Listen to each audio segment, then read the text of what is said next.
Hello and welcome into Pat's Latest. I'm your host, Mike Gambardella. Hope you had a great weekend. We dive into a lot for your New England Patriots as the offseason is underway. Franchise tag window is now open. A Miami team decides to blow it up. The AFC going to be completely changed, and we take an early look at some off-season potential ads for the Pats. We start as always with a huge thank you to our subscribers, and if you haven't yet, think about going down, hitting that subscribe button to be with us on this entire off-season journey. The Patriots are going to look a lot different than that team that just played in the Super Bowl, and the fact that you can just say the Patriots just played in the Super Bowl, which a year ago is an insane statement, but now having a chance to reload and have a brain trust really that is willing to do that makes all the difference. And that's very indicative because what is happening in Miami? The Dolphins deciding not only to move away and cut Tyreek Hill, also cutting Bradley Chubb, cutting Nick Westbrook Akine, cutting guard James Daniels. They have decided not to make a decision on Tua Tagovailoa as yet. He is guaranteed $54 million, which is why that has not happened. But the Dolphins completely deciding to go in a different direction after deciding to part with former head coach Mike Daniels Mike McDaniels, and it's going to look entirely different. We know that, we get that. Whatever Jeff Hafley decides, he's going to build this roster in his image, and this is what happens when you see the Washington Commanders go to the NFC Championship in 2024, the Patriots making to the Super Bowl in 2025 shows teams that if they are not afraid to move on and spend money to cut their losses, they have the opportunity in a NFL ruled by parity to quickly make up a roster that can contend. And for the Patriots, I've seen a lot of things out there where immediately people are saying, well, go get one of the best deep ball catchers in the league and pair him with Drake May. You would be very naive to make a play for someone like Tyreek Hill. I think it is going to be on par with what the Patriots did this past year with Stephon Diggs and bringing him in. Tyreek is going to have a much more severe return from his multiple injuries to his knee.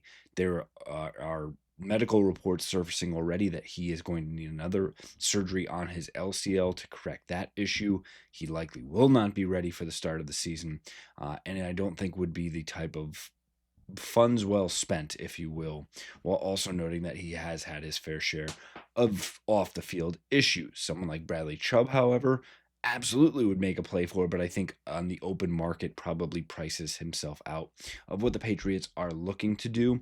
But we will get into more what that franchise tag and what these offseason moves potentially mean as we mentioned the franchise window now open. But don't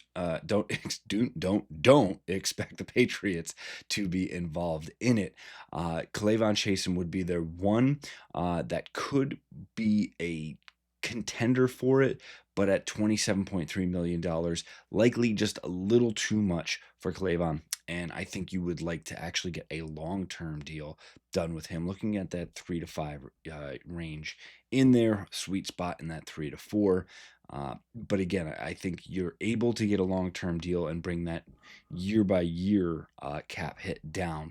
So again, likely not in the franchise window for him. Same would go for Kairos Tonga, who for the projected tag for a defensive tackle at $26 million, well over. Same thing for Jalen Hawkins, who I think has quickly solidified himself as a top 10 safety in this league. But I think at a $20 million price tag, you would like to see that consistently for a little bit longer. Again, not to say that they can't work out a long-term deal with Hawkins, but the franchise tags do not make sense for the Patriots in these instances where currently constructed, they're about $40 million in cap space. I think through several different restructures and looking at potential cuts as well, that number could go up. But I think for the end of it, the Patriots not as involved in the franchise window for 2026. Another one that the Patriots will have to look at and will be attached to many times over is George Pickens. And we've already talked about him a little bit here, and go back and check out our old episode as well. But again, Pickens' number is going to be insane and probably in the $40 million per range if you really want to go for the Godfather offer, if you will.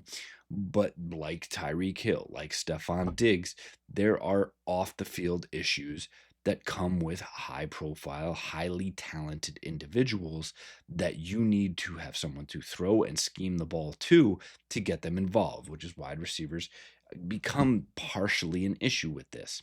And there were questions about him in Pittsburgh, maturity, timeliness. With the Cowboys this past year has not been as much of an issue. But Todd Archer from ESPN was speaking on this, and he said that doesn't mean the issues disappeared when he arrived in Dallas, and that Coach Brian Schottenheimer actually alluded to Pickens still being late to things, and had multiple sources saying that Pickens was fine during the season. Now, that's not to say it was once, twice, three times. Was it consistently a problem? Did they move on from things because he was just so successful on the field and had a great year, and they needed that to even have a chance with a defense that ranked at the bottom of the NFL? There's a lot of questions around it. And for the Patriots, do you shell out top dollar to get Drake May, potentially one of the top 5 talented receivers, not saying production wise, but I think sheer talent level, you can put George Pickens in that group, but I don't think it's worth it. And again, I think it's very much the culture, who's in this building. And yeah, if you could get him for 30 million, 35 million and say, you know what, you're coming here to win the Super Bowl and this is what it is. I'm checking my ego at the door, so on and so forth. But I think there's just a little too much associated with it. I think be open to it, and that's absolutely what Mike Vrabel and co will do. But at the end of it, there are probably other teams in the NFL more willing to make a move like that. And with the Patriots knowing, yes, they need to build things around Drake May, but they also want to make sure that they have the most cohesive team in that locker room at the end of the day. And for those top free agents that we're looking at, yes, George Pickens will absolutely be at the top of that list. Some people could actually put Tyler Linderbaum, the center from the Baltimore Ravens, ahead of him in that spot, just knowing the cohesiveness, the teamwork, the lunch pail attitude, and I think could make a lot of sense for the Patriots. But again, you would have to break the bank to go get a guy like this, and that's going to go for Alec Pierce, the wide receiver from the Indianapolis Colts. There were some a groundswell on social around Baltimore tight end Isaiah Likely, who is actually a Massachusetts guy. And if you're moving on from Austin Hooper, and there are also people starting to chatter, is $8 million too much for Hunter Henry? Could you look at a player like Isaiah Likely? And, at 26 years old, absolutely should be something that you look at. I think Kyle Pitts is another one that makes a ton of sense. But again, these are big names that you will continue to work around. Rasheed Walker, the Green Bay offensive tackle, Braden Smith, Indianapolis's offensive tackle. There's a ton of scenarios where all of these guys will fit the roster, fit well, and make a ton of sense. It just has to work in a salary cap era, though. And that's why guys like Trey Hendrickson, Jalen Phillips on the defensive side, both at the defensive end spot, Alante Taylor, the New Orleans cornerback, Devin Lloyd, I think the Jacksonville Jaguars linebacker would make a ton of sense, as would Quay Walker, even Tariq Woolen, at that defensive back spot, Kwity Paye from the Indianapolis Colts. There's a lot of talented players out there, and the Patriots have plenty of needs.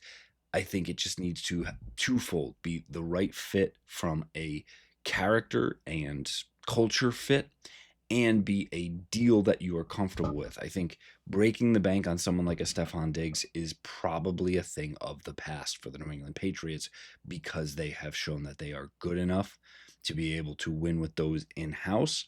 And if you're able to cultivate talent through the draft like they did last year, shelling out top dollar just to bring people in becomes less important.